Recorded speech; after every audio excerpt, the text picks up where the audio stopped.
नमस्कार, मैं हूं ब्रजराज सिंह और आप देख रहे हैं फ्रंट न्यूज। कोरोना महामारी के चलते सभी छात्र व छात्राएं कॉलेज नहीं आ पा रहे। 12वीं पास करने के बाद सबसे ज्यादा छात्र छात्राओं में जानने की इच्छा होती है कि मेरा कॉलेज कैसा है और कितना बड़ा है। इसी के चलते आज हमारे संवाददाता धनराज जोशी ने महाविद्यालय के बारे में जानकारी इकट्ठी की है। आपको बता दें, कॉलेज की स्थापना 6 नवंबर 1998 के तत्कालीन मुख्यमंत्री बेरोज सिंह शेखावत व विधायक जीतराम चौधरी के कर कमलों द्वारा कॉलेज का उद्घाटन किया गया था। आइए चलते हैं विद्यालय की खास रिपोर्ट के लिए हमारे संवाददाता धनराज जोशी के साथ। नमस्कार धनराज जी। नमस्कार ब्रजराज जी। हम सभी की आशा रहती है कि कभी न हम जीवन के किसी न किसी पड़ाव में कॉलेज जाएंगे, तो आज हम इसी को देखते हुए आज हमारे दर्शकों को फ्रंट न्यूज की तरफ से लाए हैं हम गवर्नमेंट कॉलेज मालपुरा में। इसी को देखते हुए आज हम यहाँ से जानना चाहेंगे, यह कॉलेज के पूर्व अध्यक्ष रह चुके 2019-20 में विशाल जी से बात करना चाहेंगे। हमारे साथ जुड़ चुके हैं विशाल जी। नमस्कार विशाल जी। नमस्कार विशाल जी, क्या सबसे पहले हम बात करना चाहेंगे कॉलेज की पॉजिटिविटी के बारे में, तो क्या आप हमें कॉलेज के बारे में बताना चाहेंगे कि ये कॉलेज में कौन कौन से सब्जेक्ट है? जी, अपने महाविद्यालय में यहाँ आर्ट्स और साइंस दोनों फैकल्टियाँ चलती है। आप देख रहे हैं यहाँ कॉलेज में किस तरह से यहाँ पे कॉलेज में आर्ट्स और साइंस की फैकल्टी चलती है, तो हम इसी के आगे में पढ़ाई करना चाहेंगे। जैसे कि ग्रेजुएशन पूरे होने के बाद क्या पोस्ट ग्रेजुएशन का कुछ दिखाई दे रहा है? जी नहीं, अभी यहाँ कोई पोस्ट ग्रेजुएशन का है नहीं, पर चल रही है प्रोसेस, बातचीत चल रही है। यहाँ पोस्ट ग्रेजुएशन जल्दी आएगी और हमारा इसको लाने में पूर्ण प्रयास रहा है और आगे भी करते रहेंगे। क्या यहाँ बीकॉम के बारे में भी कुछ बातें चल रही है, जैसे बीकॉम कॉमर्स सब्जेक्ट के बारे में? जी, यहाँ पहले कॉमर्स थी, पर यहाँ एडमिशन नहीं होने के कारण यहाँ की सीटें खाली रहती थी, तो इस वजह से यहाँ से कॉमर्स को बंद कर दिया गया है और जल्दी ही विचार चल रहा है इस पे कि यहाँ पे वापस कॉमर्स लाई जाए। हालांकि स्टूडेंट नहीं होते कॉमर्स के इतने, और हो सकता है यहाँ जल्दी कॉमर्स अगले साल तक भी आ सकती है।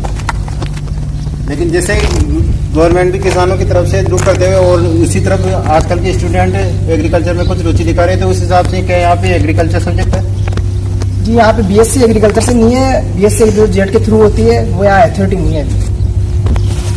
तो प्रसाद जी, हम आपको हमारे विशाल जी ने बताया कि यहाँ पे आर्ट्स और साइंस सब्जेक्ट है और यहाँ पे और पोस्ट ग्रेजुएशन की बात चल रही है लाने की, और कॉमर्स में यहाँ पे एडिशन ना होने के कारण यहाँ के रद्द कर दिया गया है यहाँ की। और क्या यहाँ टीचरों के बारे में आप बताना चाहेंगे? टीचर यहाँ पूरे कंप्लीट सब्जेक्ट है, टीचर है? जी, आर्ट्स में यहाँ पूरी फैकल्टी है, साइंस में कुछ कमी थी तो इस साल मैथ के और फिजिक्स के दोनों के प्रोफेसर यहाँ लाए गए हैं। और अब यहाँ देखते हुए कि एक जूलॉजी का प्रोफेसर नहीं है, तो उसकी भी चल रही है। हालांकि यहाँ जूलॉजी का प्रोफेसर अपॉइंट किया गया था बच्चों को पढ़ाने के लिए, वो पिछले साल पढ़ा के गए थे। हालांकि परमानेंट कोई नहीं हुआ अभी यहाँ जूलॉजी का, तो उस प्रोफेसर को लाने की बात भी चल रही है और इसके लिए लगातार प्रयास किया जा रहा है। तो क्या कॉलेज में राजनीतिक सपोर्ट है?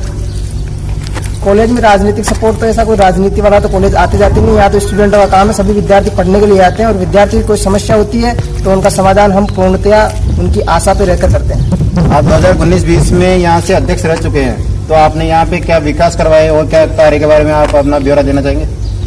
जी, यहाँ कार्यकाल के अंदर 2019-20 में लगातार पिछले 5 साल से पेंडिंग चल रहे कामों को देखा जाए तो बहुत कुछ हुआ है। जैसे कि महाविद्यालय के चारों तरफ 4 दीवारी का निर्माण कराया गया है। इसकी वजह से महाविद्यालय के अंदर मवेशियों का आना जाना बंद हो गया। आप देख सकते हो अभी मवेशी विद्यालय के बाहर ही चल रहा है। पहले यहाँ ग्राउंड के अंदर आते थे और खेल परिसर को खराब करते थे और यहीं ऐसा लगता था कि कुछ किसी छोटी मोटी आंगनबाड़ी जैसा माहौल हो। ये महाविद्यालय की तरह माहौल नहीं लगता था यहाँ। इसके अलावा महाविद्यालय में 2 गार्डनों का निर्माण कराया गया है। वो गार्डन का निर्माण पूर्ण हो चुका है, पेड़ पौधे लगने चालू हो चुके हैं। इसके अलावा महाविद्यालय में छात्राओं के अलग से फैसिलिटी की व्यवस्था की गई है। पहले उनकी फैसिलिटी की व्यवस्था नहीं थी तो काफी दिक्कत उठानी पड़ती थी, तो उनके लिए प्रयास करके ज्ञापन वापन देके प्राचार्य जी कॉलेज प्रशासन के दबाव बना के उनकी फैसिलिटी की व्यवस्था की गई है और अब वो पूर्णतया चालू है। इसके अलावा यहाँ पर कॉलेज परिसर के अंदर साधन खड़े करने की व्यवस्था नहीं थी, तो उसके लिए पार्किंग की व्यवस्था अलॉट की गई है, जिसका पार्किंग कम्प्लीट हो चुका है।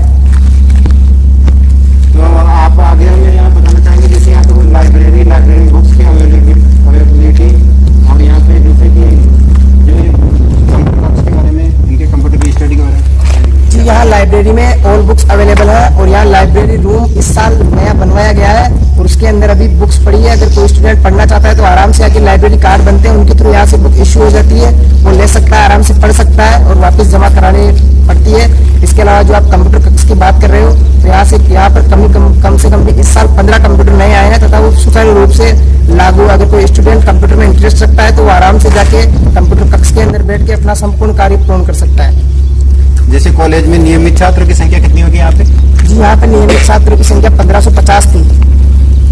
यहाँ पे नियमित छात्रों की संख्या 1550 थी। इसी के अलावा जैसे यहाँ पे अनियमित छात्र जो स्टूडेंट यहाँ पे एडमिशन लेते हैं उनके लिए कुछ सुविधा होगी?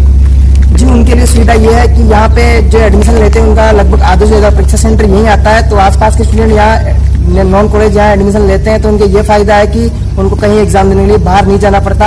और यहाँ का माहौल देखते हुए ऐसा लगता है कि आर्थिक परिस्थिति भी थोड़ी कमजोर होने के कारण छात्र यहीं एडमिशन लेने की कोशिश करते हैं। हालांकि इस कॉलेज की परसेंटेज काफी हाई जाती है, इस वजह से अनेक विद्यार्थियों का एडमिशन रेगुलर स्टूडेंटों में नहीं हो पाता है। पर यहाँ नॉन कॉलेज के लिए बढ़िया फैसिलिटी है, उनके प्रैक्टिकलों में भी आने की अनुमति है, वो अपने प्रैक्टिकलों को कम्प्लीटली तौर से यहाँ पर सीख सकते हैं, चाहे वो आर्ट्स का हो चाहे साइंस का हो। तो साइंस फैकल्टी में लगभग यहाँ पे जब स्टूडेंट एडमिशन लेते हैं तो लगभग उनके कितनी सीटों का सामना करना पड़ता है? सीटों की कमी या अधिकता के बारे में बताएं। साइंस स्टूडेंट के लिए यहाँ सीटों की बहुत कमी है। मैथ के अंदर 40 सीटें हैं और बायो के अंदर भी 40 सीटें हैं। कुल मिला के साइंस फैकल्टी में यहाँ 80 सीटें हैं और लगभग परसेंटेज 75 से ऊपर कट ऑफ जाती है यहाँ की, तो थोड़ी दिक्कत आती है साइंस वालों को यहाँ एडमिशन लेने में। आप देख सकते हैं इतनी बड़ी जब मालपुरा तहसील में इतनी बड़ी तहसील होने के बावजूद एकमात्र गवर्नमेंट कॉलेज होने पर भी सीटों की संख्या बहुत ही कमी है। और यहाँ पे अब आगे हम आपसे बात करना चाहेंगे कि कॉलेज की ग्रेड के बारे में बताएंगे आप। जी कॉलेज की ग्रेड पहले G+ थी, अभी इस साल का इंक्रीमेंट पता नहीं है क्या नहीं है, वो दुर्भाग्यवश कोरोना की वजह से B+ थी B+। अब यहाँ पे जैसे इस साल क्या एडमिशन प्रारंभ हो चुके हैं कॉलेज के? जी फर्स्ट ईयर के एडमिशन कम्प्लीटली हो चुके हैं। 20 तारीख को उनकी लास्ट डेट निकल गई और 27 तारीख को प्रथम लिस्ट निकलने की बात है, तो 27 तारीख को महाविद्यालय की प्रथम लिस्ट भी आ जाएगी। आप भी क्या, जैसे अभी आपको छात्र के रूप में, स्टूडेंट के रूप में, आप भी खुद स्टूडेंट के रूप में हो, तो क्या आप हमें बताना चाहेंगे नई शिक्षा छात्र नीति 2020 लागू की गई है, उसके बारे में आप कुछ बोलना चाहेंगे? जी नई शिक्षा नीति लागू की गई है वो विद्यार्थियों के लिए बहुत ही फायदेमंद है। उसके विद्यार्थियों को बहुत ही इंक्रीमेंट मिलेगा इस शिक्षा नीति से। इस शिक्षा नीति को लागू करने की बात काफी समय से चल रही है, पर अब जाके ये लागू हुई है तो बढ़िया है, विद्यार्थियों को उत्साह इस शिक्षा नीति के साथ पढ़ने के लिए। क्या आप हमें विद्यालय के खेल ग्राउंड के बारे में बताना चाहेंगे कुछ? जी विद्यालय में पहले कोई खेल ग्राउंड नहीं था, पर पिछले साल जो विद्यालय का बाहरी हिस्सा है उसके अंदर खेल ग्राउंड की व्यवस्था की गई थी और खेल के अंदर यहाँ से कोई टीमें नहीं जाती थी। तो पिछले साल हमने प्रयास किया तो यहाँ से खेल के लिए टीमें भी गई और कबड्डी की जो अपनी महाविद्यालय की टीम है उसने जिले में प्रथम स्थान भी प्राप्त किया। ये हमारे लिए बहुत ही गौरवान्वित बात है कि अपने मालपुरा में भी ऐसे विद्यार्थी हैं जो खेल में रुचि रखते हैं तथा आगे बढ़ने की तैयारी लगी रहती है। यहाँ क्या खेल सामग्री पूरी उपलब्ध है? जी हाँ खेल सामग्री पूर्णतः उपलब्ध नहीं है, पर पिछले साल भी कुछ ज्ञापन दिए गए थे खेल सामग्री लाने के लिए, तो लगभग अब चल रहा है उसकी प्रोसेस, तो अगले साल तक संपूर्ण सामग्री यहाँ अवेलेबल हो जाएगी। इस बार चुनाव नहीं हो रही ना, तो इस बार कोरोना की वजह से क्या यहाँ छात्र संघ चुनाव होंगे? जी नहीं, ये हमारा दुर्भाग्य है कि हम सबको इस कोरोना जैसी महामारी का सामना करना पड़ रहा है और इस साल इस कोरोना की वजह से यहाँ चुनाव की कोई प्रक्रिया नहीं होगी। तो जैसे छात्रों को बड़ी आशा रहती है कि यहाँ पे एनसीसी के बारे में कुछ, जैसे एनएसएस की सुविधा यहाँ पे दी गई है, तो एनसीसी के बारे में सुविधा दी गई, तो क्या आप एनसीसी को लाने के लिए कुछ प्रयास कर रहे थे? जी बिल्कुल, एनसीसी को लाने के लिए यहाँ पर ज्ञापन दिया गया था एक बार, उसके बाद इन्होंने कहा कि एनसीसी यहाँ आएगी, तो वो 2000 स्टूडेंटों की बात हुई थी कि उनके ऊपर आएगी, तो जल्दी लगभग इस साल कंप्लीट हो जाएगा ये कोटा, तो एनसीसी यहाँ आने की पूर्ण संभावना है। तो जैसे यहाँ पे टीचर की उपलब्धता नहीं होने पे क्या प्राइवेट टीचर का कुछ रुख दिखाई देता है? प्राइवेट टीचर का रुख तो दिखाई नहीं देता है, पर कॉलेज प्रशासन की तरफ से यहाँ सिर्फ एक जूलॉजी की टीचर की कमी है इस साल और सारे कम्प्लीटली टीचर आ चुके हैं, तो उन प्रशासन की ओर से टीचर लाया गया था, उन्होंने पढ़ाया भी सही, बच्चों का बढ़िया इंक्रीमेंट रहा, उन्होंने बताया कि जूलॉजी में क्या क्या होता है क्या क्या नहीं। मैं खुद भी साइंस का विद्यार्थी हूँ और उन्होंने हमारे को 3rd ईयर में काफी नॉलेज दी है, तो यहाँ टीचर का तो कोई इशू रहा नहीं है। मेरे हिसाब से जो जूलॉजी का है वो अपॉइंट हो जाएगा। धन्यवाद विशाल जी, आपने हमें बहुत ही महत्वपूर्ण जानकारी बताई। जो कॉलेज में नई एडमिशन लेना चाहते हैं उनको आगे हमें जो विद्यार्थी हर किसी को कॉलेज के आना ही पड़ता है, तो उनके लिए बहुत ही अच्छी बात बताई आपने। और इसी को देखते हुए हमारे यहाँ पे मालपुरा कॉलेज में जो पढ़ने वाले स्टूडेंट है सभी के पास अच्छी जानकारी जाएगी। धन्यवाद। मैं यही कहना चाहता हूँ सभी विद्यार्थियों से कि आप महाविद्यालय में पढ़ने आते हो, पढ़ो लिखो आराम से रहो, और जो भी आपकी समस्या है विद्यार्थी परिषद का हर एक कार्यकर्ता साल के 365 दिन आपके लिए तैयार रहेगा। जय हिंद, जय भारत, जय वीर।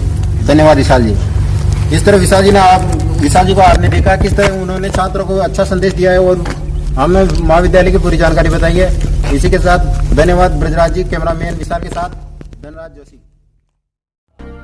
बहुत बहुत धन्यवाद धनराज जी। अगर आप चैनल पर नए हैं तो चैनल को सब्सक्राइब करें और महाविद्यालय की जानकारी अपने साथियों को बताने के लिए वीडियो को अधिक से अधिक शेयर करें। Bureau report, front news. धन्यवाद।